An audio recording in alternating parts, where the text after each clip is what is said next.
नमस्कार दोस्तों, आज फिर से हमने आपका HBSC वेबसाइट से सामाजिक विज्ञान का पेपर निकाल लिया है क्लास 10th का।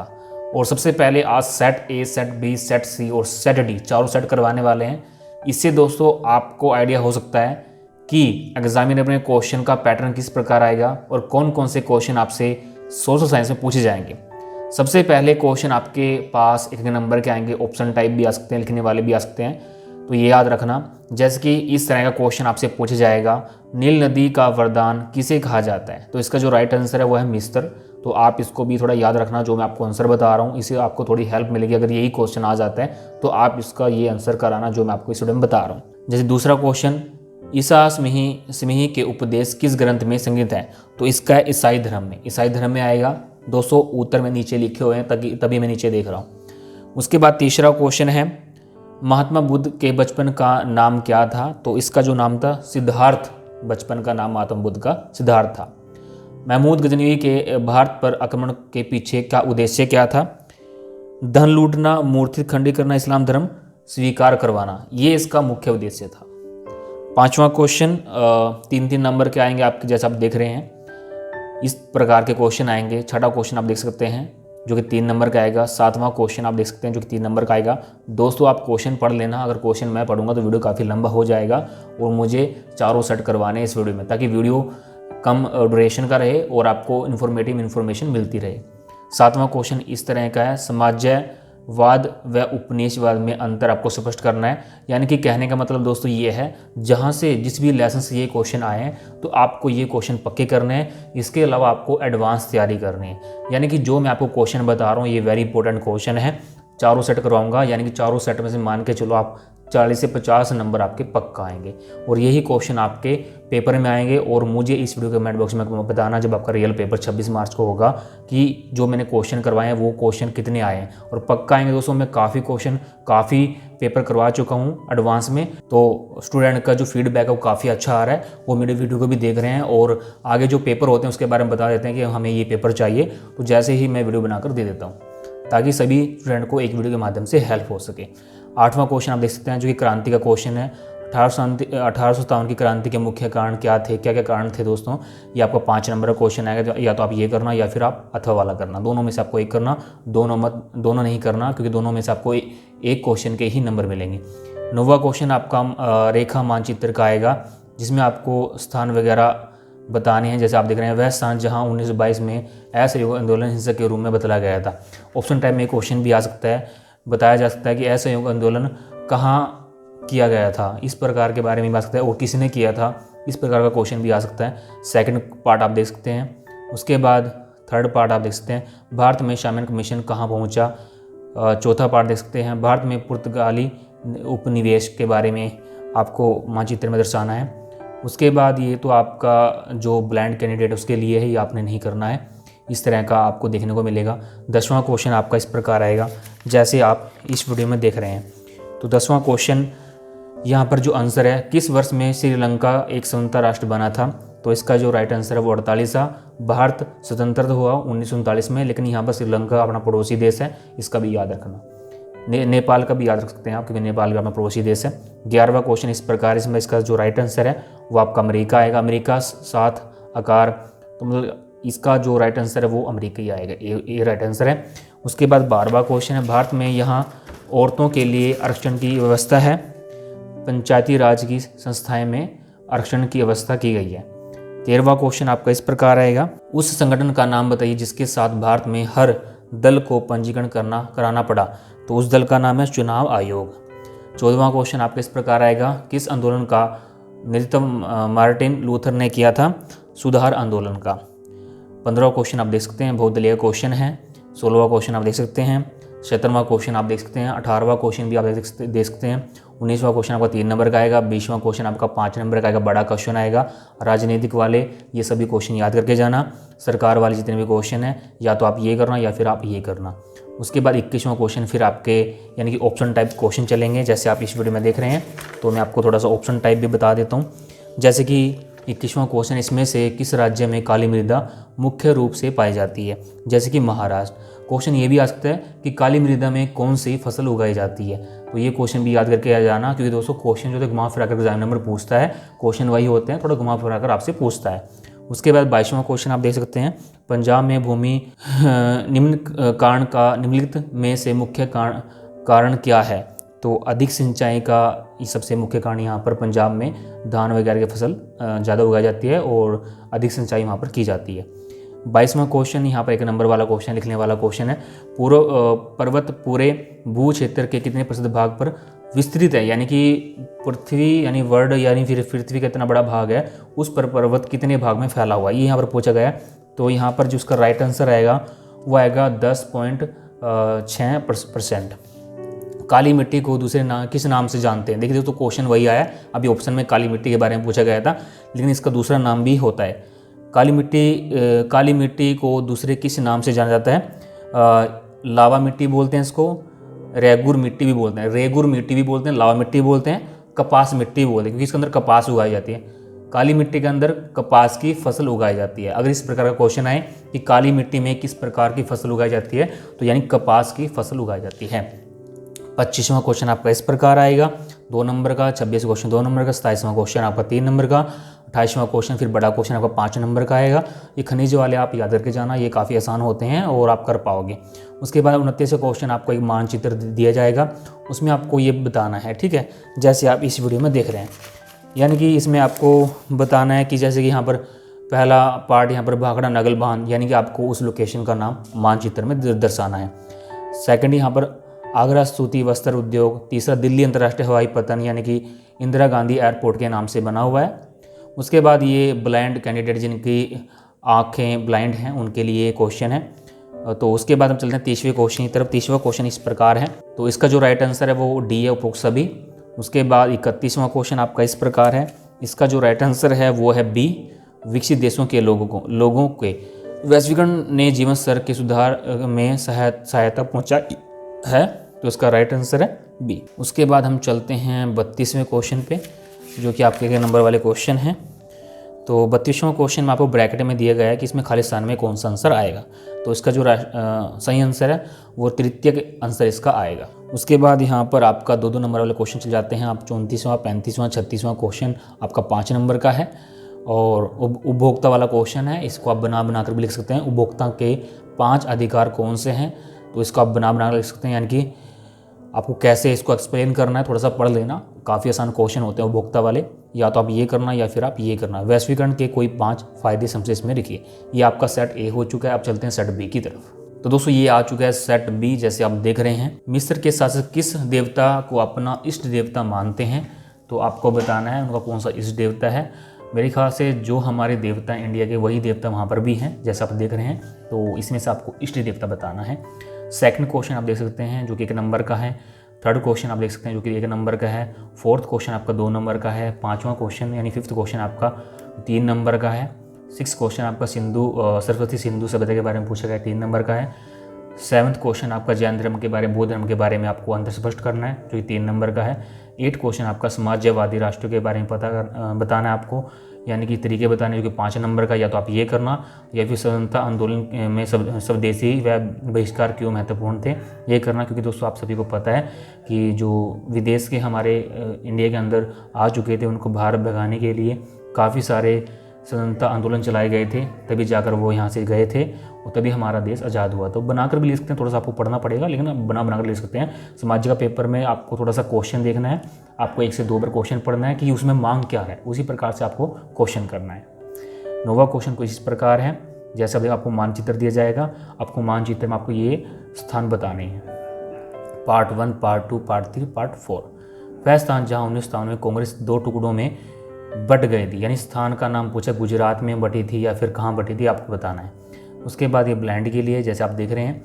उसके बाद 10वां क्वेश्चन आपका इस प्रकार है, जैसे आप देख रहे हैं। 10वां क्वेश्चन का यानी कि उसमें श्रीलंका की आज़ादी पूछी, स्वतंत्रता कब हुआ था, 1948 में इसमें पूछ लिया गया है सेट बी में। श्रीलंका की आबादी में सबसे बड़ा हिस्सा किस सामाजिक समूह का है, तो आपको बताना है, ठीक है। उसके यानी कि यहाँ पर धर्म की बात हो गई है, मुस्लिम ज़्यादा हैं, भारतीय तमिल ज़्यादा हैं, श्रीलंकाई तमिल ज़्यादा हैं, सिंहली ज़्यादा वहाँ पर लोग रहते हैं। 11वां क्वेश्चन आपका कुछ इस प्रकार है, यानी कि 1 नंबर का क्वेश्चन है। 12वां क्वेश्चन भी आपका 1 नंबर का है। 13वां क्वेश्चन इस प्रकार, 14वां क्वेश्चन इस प्रकार, 15वां क्वेश्चन इस प्रकार है। नेपाल में उठे लोकतंत्र के आंदोलन का विशिष्ट उद्देश्य क्या था? ठीक है, इसके बारे में आपको बताना है। दल बदल क्या है? 2 नंबर क्वेश्चन है। 17वां क्वेश्चन है, श्रीलंका की जातीय बनावट कैसी है? आपको बतानी है। 3 नंबर का क्वेश्चन है, यानी कि इसमें किस जाति के लोग यहाँ पर रहते हैं, किस तरह की बनावट है, वहाँ का व्यवसाय, इस तरह के बना अगर आप लिख सकते हैं तो ये काफ़ी आसान क्वेश्चन होते हैं। 18वां क्वेश्चन आपका इस प्रकार है, जैसे आप देख रहे हैं लोकतंत्र व्यवस्थाओं में सामान्य होती है, इसके बारे में आपको 3 लक्षण बताने हैं। 3 नंबर का क्वेश्चन है, यानी कि अगर 3 नंबर का क्वेश्चन है, अगर आप 4 पॉइंट लिखोगे आपको 3 नंबर पक्का मिल जाएंगे अगर आपके पॉइंट अच्छे हैं। 19वां क्वेश्चन इस प्रकार है, स्थानीय सरकारों के क्या लाभ हैं? यानी कि स्थानीय सरकारों के लाभ बताने हैं। जैसे कि आप देख रहे हैं कि अभी मोदी की सरकार है, तो इसको लेकर आप बोल सकते हैं कि स्थानीय सरकार का यानी कि क्या क्या लाभ हैं, क्या क्या बेनिफिट मिलते हैं, जनता को क्या बेनिफिट मिलते हैं, किस तरह की योजना चलाई जाती है ताकि जनता को ज़्यादा से ज़्यादा लाभ हो। तो इस तरह की आप बना कर भी लिख सकते हैं, जो कि काफ़ी आसान है। 3 नंबर का क्वेश्चन है। 20वां क्वेश्चन इस प्रकार है, भारतीय राजनीति में जाति की भूमिका का वर्णन करें। यानी कि भारतीय राजनीति में जाति की भूमिका, क्योंकि आज आप सबको पता है जब भी इलेक्शन होते हैं धर्म जात को लेकर काफ़ी चर्चा होती है और इस पर सारा पॉलिटिक्स टिका रहता है। 5 नंबर का क्वेश्चन है, दोनों में से आपको एक करना होगा। 21वां क्वेश्चन फिर आपका ऑप्शन टाइप है, आप पढ़ सकते हैं। 22वां क्वेश्चन आपका फिर 1 नंबर का क्वेश्चन है, इसमें आपको रेगुर मिट्टी के बारे में पूछ लिया गया है। रेगुर मिट्टी को मुख्य तौर पर किस नाम से जाना जाता है? आप सभी को पता है कि सेट ए में मैंने आपको बताया था, काली मिट्टी को हम रेगुर मिट्टी भी कहते हैं, यानी काली मिट्टी को हम रेगुर मिट्टी भी कहते हैं। देखिए दोस्तों, घुमा फिरा के क्वेश्चन आ गए ना, जो मैं आपको बता रहा था। तो इस प्रकार के घुमा फिरा के क्वेश्चन आ जाते हैं। क्वेश्चन वही होता है, सिर्फ आंसर भी वही होता है, थोड़ा पूछने का तरीका अलग हो जाता है। उसके बाद देखिए यहाँ पर 23वां क्वेश्चन आपका, सरदार सरोवर बांध किस नदी पर है, ये आपको बताना है। शायद ये मानचित्र वाला क्वेश्चन तो नहीं, ये सॉरी 1 नंबर वाला क्वेश्चन है। उसके बाद चावल उत्पाद में हमारा देश किस नंबर पर है, आपको पता होना चाहिए। ये आप क्वेश्चन समाज में पढ़ सकते हो। 25वां क्वेश्चन, 26वां क्वेश्चन, जैव और अजैव संसाधनों के 2 उदाहरण दीजिए। जैव अजैव काफ़ी आसान होते हैं। और 27वां क्वेश्चन, मिट्टी के प्रकार लिखिए। मिट्टी काफ़ी प्रकार की होती है। देखिए मिट्टी के प्रकार, देखिए मैं आपको बताता हूँ। अब 27वां क्वेश्चन है, अब ध्यान से देखिए। अब यहाँ पर क्या पूछा गया था, रेगुर मिट्टी को मुख्यतः किस नाम से जाना जाता है? पीली मिट्टी, जलोढ़ मिट्टी, लेटेराइट मिट्टी, काली मिट्टी। आपके 4 ऑप्शन में तो ये उत्तर आपको मिल ही गया। देखिए यहाँ पर इस क्वेश्चन में यही पूछा गया था, मिट्टी के प्रकार लिखिए। तो यानी कि 4 ऑप्शन उठा के यहाँ पर लिख दो, तो मिट्टी के प्रकार आ चुके हैं। उसके बारे में आप थोड़ा लिख सकते हो, जैसे काली मिट्टी में कपास उगाई जाती है, और जो आपको थोड़ा बहुत याद वो लिख सकते हो। यानी आप फ्री के नंबर ऑप्शन में से मिल चुके हैं। तो यानी कि थोड़ा सा दिमाग लगाना है और पेपर को करना है। आसान तरीके से आप पास हो जाओगे। अगर आप थोड़े इंटेलिजेंट हो तो आप अच्छे नंबर से पास हो जाओगे। 28वां क्वेश्चन, कृषि के प्रकार बताते हुए चाय की खेती के लिए उपयुक्त भौगोलिक परिस्थितियों का वर्णन करें। चाय की खेती सबसे पहले ये देखना कि कहाँ होती है और इसके प्रकार बताने हैं। कृषि के प्रकार बताते हुए चाय की खेती के लिए, यानी चाय की खेती के बारे में आपको बेनिफिट भी बताने हैं, कहाँ होती है, किस प्रकार की मिट्टी में होती है, और कृषि को इस खेती से कितना लाभ मिलता है। ये सब आप डिस्कस कर सकते हैं बड़े आराम से। ये जो मैंने पॉइंट बताए हैं लगभग आपका 4 से 5 नंबर पक्का आ जाएंगे। बना कर लिखो, काफ़ी अच्छा लिखो। थोड़ा सा अगर आप पढ़ोगे तो आपको ज़्यादा अच्छा लिख पाओगे। 29वां क्वेश्चन आपका फिर मानचित्र वाला क्वेश्चन है। टेहरी बांध बताना। टेहरी बांध आपका गंगा नदी पर है। उसके बाद ये सूती वस्त्र उद्योग बताना कि कहाँ पर है। मुंबई अंतर्राष्ट्रीय हवाई अड्डा किस नाम से है और ये कहाँ पर है, आपको मानचित्र में बताना है। ये ब्लाइंड वाले कैंडिडेट के लिए है, ये आपको नहीं करना है। 30वां क्वेश्चन फिर आपका इस प्रकार से आएगा, 1 नंबर का, निम्नलिखित पड़ोसी देश में से मानव विकास के लिहाज से किस देश की स्थिति भारत पर बेहतर है? बांग्लादेश, नेपाल, पाकिस्तान, श्रीलंका। तो आप यहाँ पर 20 शायद श्रीलंका देख सकते हैं। उसके बाद 31वां क्वेश्चन आपका इस प्रकार है। 32वां क्वेश्चन आपका इस प्रकार आप पढ़ सकते हैं। इसमें ब्रैकेट में आपको आंसर दिए गए हैं कि कौन सा आंसर खालिस्तान में आएगा, वो यहाँ पर आपको राइट आंसर चूज करना है। 33वां क्वेश्चन 2 नंबर का है। 24वां क्वेश्चन 2 नंबर का है। 35वां क्वेश्चन 3 नंबर का है। 36वां क्वेश्चन आपका 5 नंबर का है। इसके अलावा आप 36वें का अथवा कर सकते हो या फिर 36वां क्वेश्चन कर सकते हो। ये आपका सेट हो गया बी। अब चलते हैं सेट सी की तरफ। दोस्तों ये आ चुका है सेट सी। सबसे पहले क्वेश्चन की तरफ चलते हैं। तो सबसे पहला क्वेश्चन आपका इस प्रकार है, यानी कि ऑप्शन टाइप, गायत्री मंत्र किस वेद से लिया गया है? सामवेद, यजुर्वेद, ऋग्वेद, अर्थवेद। यानी किस में ज़्यादा मंत्र हैं, आपको ये भी पता होना चाहिए किस वेद में ज़्यादा मंत्र है। इस प्रकार के क्वेश्चन काफ़ी आसान होते हैं, आपको आंसर पता होती है। आपने ये सामवेद, यजुर्वेद सब कुछ पढ़ा हुआ है, लेकिन आप भूल जाते हैं एग्जाम के टाइम। तो अच्छे से याद करके जाना। महमूद गजनवी द्वारा भारत पर कुल कितनी बार आक्रमण किया? मेरे ख्याल से 18 बार आक्रमण किया था, शायद 17 से 18 बार। तो आप ये लिख सकते हैं, 1 नंबर का क्वेश्चन है। तीसरा क्वेश्चन आपका 1 नंबर का है। चौथा क्वेश्चन आपका 1 नंबर का है, रोम को 7 पहाड़ियों का नगर क्यों कहा जाता है। आप सभी को पता है रोम को 7 पहाड़ियों का नगर कहा जाता है, लेकिन क्यों कहा जाता है? वहाँ पर पहाड़ियाँ ज़्यादा हैं या फिर क्या चीज़ ज़्यादा है, जंगल ज़्यादा हैं, किस लिए कहा जाता है, सुंदरता ज़्यादा है? तो आपको बताना है। खलीफा कौन होते थे, उनका क्या काम होता था? खलीफा, आप थोड़ा इसको ये मत ले जाना कि खलीफा और कोई भी है, तो खलीफा के बारे में पूछा गया है, तो इसका आपको राइट आंसर देना है। 3 नंबर का क्वेश्चन है। छठा क्वेश्चन आपका 3 नंबर का, सरस्वती सिंधु की सभ्यता के बारे में यहाँ पर बताया गया है कि नगर की योजना में सड़कों व गलियों की व्यवस्था कैसी थी, तो बना कर ले सकते हैं। यानी कि अगर आपने पढ़ा होगा, ये काफ़ी आसान क्वेश्चन है सिंधु सभ्यता वाला, और लोकल सी भाषा में भी इसका आंसर आप लिख सकते हो, क्योंकि इसी भाषा में सिंधु सभ्यता के नगर की स्थापना हुई थी। गलियाँ थी, आपको पता है, पक्की सड़कें थी, कैसी थी, आपको ये बारे में लिखना है। गुट निरपेक्षा आंदोलन क्या था, 3 नंबर का क्वेश्चन है। 8वां क्वेश्चन, जैन धर्म की उत्पत्ति कैसे हुई, आपको बताना है। और 5 नंबर का क्वेश्चन, बड़ा आसान क्वेश्चन है, 1857 की क्रांति। दोस्तों ये पक्का आएंगे इस तरह के क्वेश्चन, तो आप बिल्कुल करके जाना, दोनों में से आपको एक करना होगा, तो ये किसी न किसी सेट में आपको देखने को मिलेगा। 9वां क्वेश्चन फिर आपका मानचित्र वाला है। जैसे यहाँ पर पूछ लिया गया है, वह स्थान जहाँ महात्मा गांधी ने नमक कानून तोड़ा था, यानी कि मानचित्र में आपको वह स्थान लिखना है। मानचित्र आपका आएगा। 2nd question, 3rd question, 4th part, यानी कि आप 9 क्वेश्चन देख सकते हो। ये आपका ब्लैंड के लिए है, आपको ये नहीं करना है। उसके बाद 10वां क्वेश्चन है आपका, राजभाषा का दर्जा कब दिया गया था सिंहली को, तो आपको बताना है। उसके बाद यहाँ पर 11वां क्वेश्चन आपका इस प्रकार है, तो आपका 1 नंबर का है। 12वां क्वेश्चन आपका फिर ऑप्शन टाइप क्वेश्चन है। 13वां क्वेश्चन फिर आप 12वां क्वेश्चन आपका खाली स्थान वाला क्वेश्चन है। 13वां क्वेश्चन आपका इस प्रकार है। 14वां क्वेश्चन आपका इस प्रकार है, कौन सा दल हरियाणा का एक क्षेत्रीय दल है, आपको बताना है। 15वां क्वेश्चन 2 नंबर का है। 16वां क्वेश्चन 2 नंबर का है। 17वां क्वेश्चन भी आपका 3 नंबर का है। 18वां क्वेश्चन आप देख सकते हो 3 नंबर का है।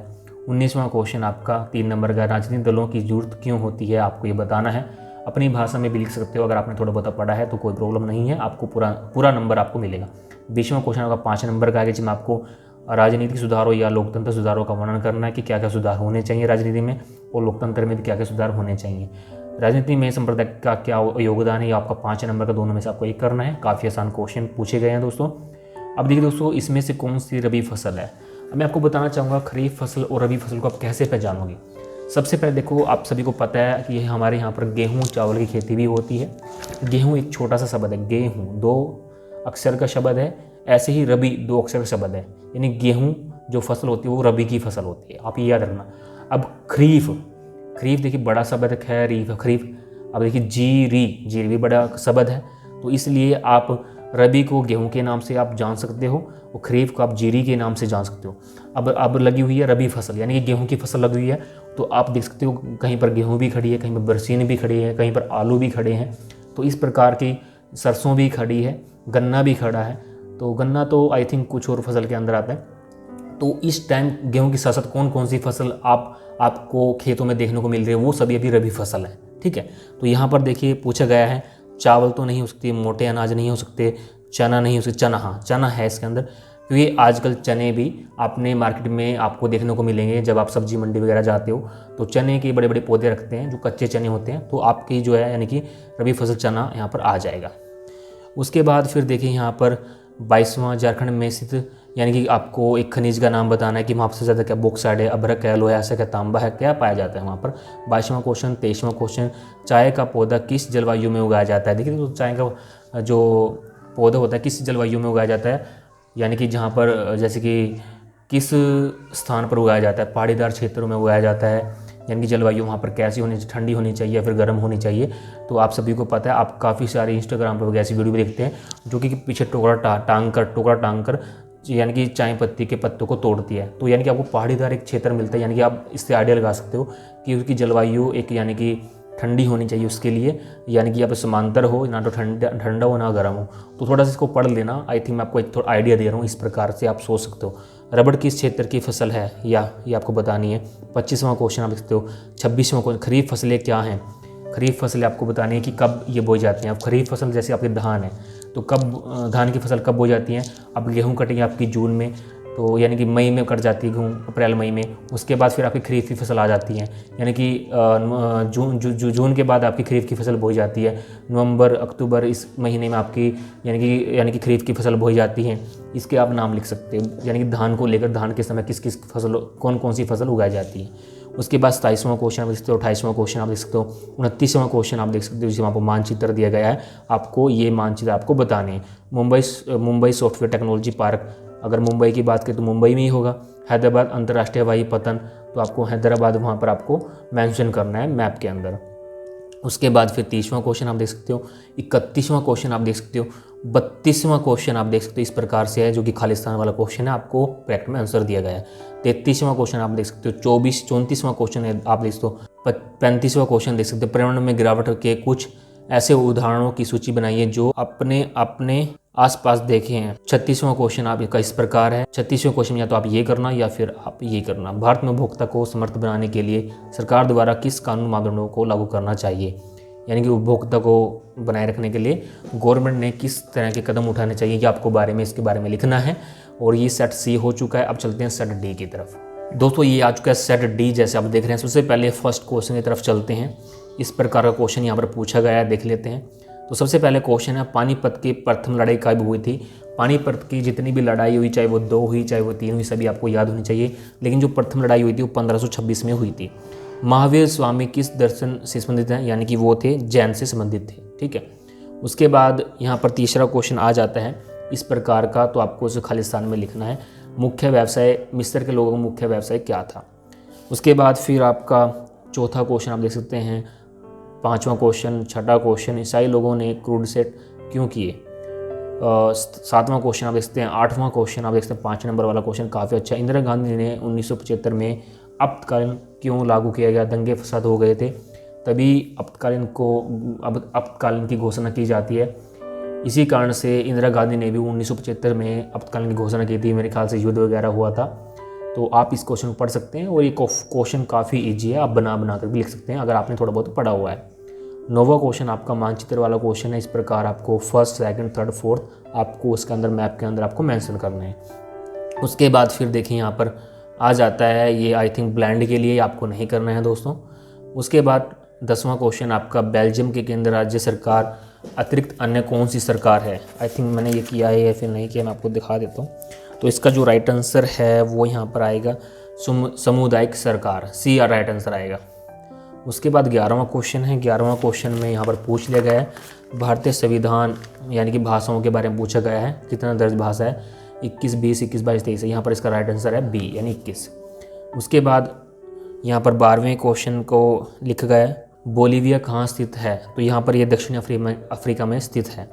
उसके बाद फिर यहाँ पर मैक्सिको सिटी में ओलंपिक कब हुए थे, 1668 में। और अब कहाँ होंगे ये भी आपको पता होना चाहिए। और पिछले लास्ट में लास्ट जो गेम खेले गए थे वो कहाँ हुए थे वो भी आपको याद होना चाहिए।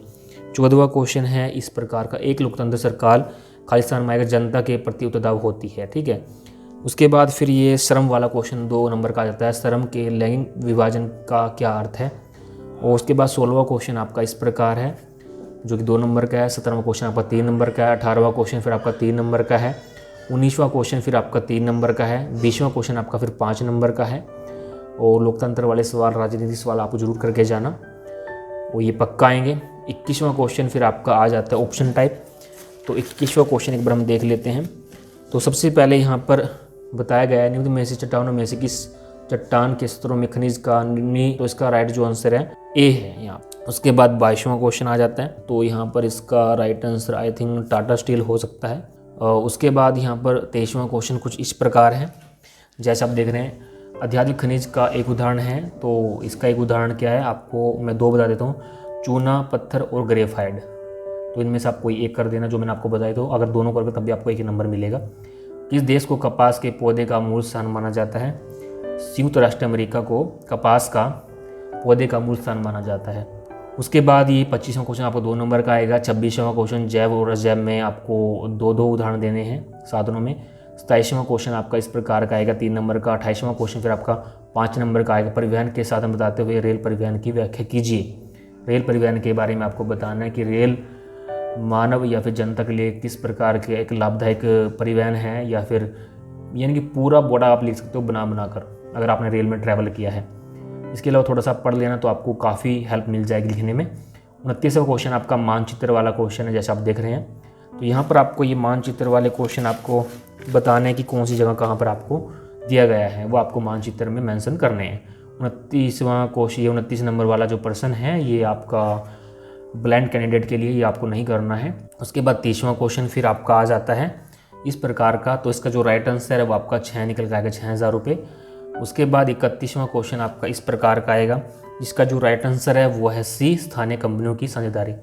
उसके बाद 32वां क्वेश्चन में आपको देखिए खालिस्तान दिया गया है, इसका में जो राइट आंसर आएगा वो आएगा संगठित। उसके बाद फिर 33वां क्वेश्चन कुछ इस प्रकार है, अर्थव्यवस्था के द्वितीय क्षेत्र से क्या अभिप्राय। 2 नंबर का क्वेश्चन है, काफ़ी आसान क्वेश्चन है। 34वां क्वेश्चन आपका इस प्रकार आएगा। 35वां क्वेश्चन आपका 3 नंबर का रहेगा, महात्मा गांधी राष्ट्रीय रोजगार गारंटी अधिनियम 2005 का क्या उद्देश्य था, इसके बारे में आपको लिखना है, यानी कि मनरेगा के बारे में यहाँ पर बात हो रही है। तो आज के टाइम भी मनरेगा चलता है।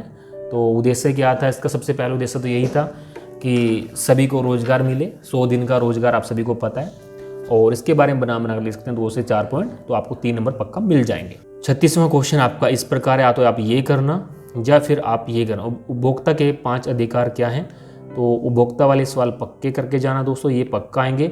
और मैंने आपको सेट ABCD करवा दिए हैं, और उम्मीद करता हूँ दोस्तों आपने वीडियो अच्छी तरह से देखा होगा, समझा होगा, और अपनी एडवांस तैयारी करना। और जो क्वेश्चन मैंने आपके बड़े बड़े करवाए हैं इनको तो आप जरूर याद करके जाना, साथ में अपनी एडवांस तैयारी भी रखना। जो भी आपने क्वेश्चन अभी तक पढ़े हैं, अपनी 10वीं क्लास में पूरी 1 साल पढ़ाई की है, उनको दोबारा से रिवाइज़ करना ताकि वो क्वेश्चन आपके पक्के हो जाएं। और दोस्तों मैं आपको बताना चाहूँगा, जो क्वेश्चन आपको गाइड में से याद है सेम टू सेम आपको वैसे नहीं लिखना है, क्योंकि दोस्तों अगर आप उसे रट्टा मारोगे तो आप भूल जाओगे।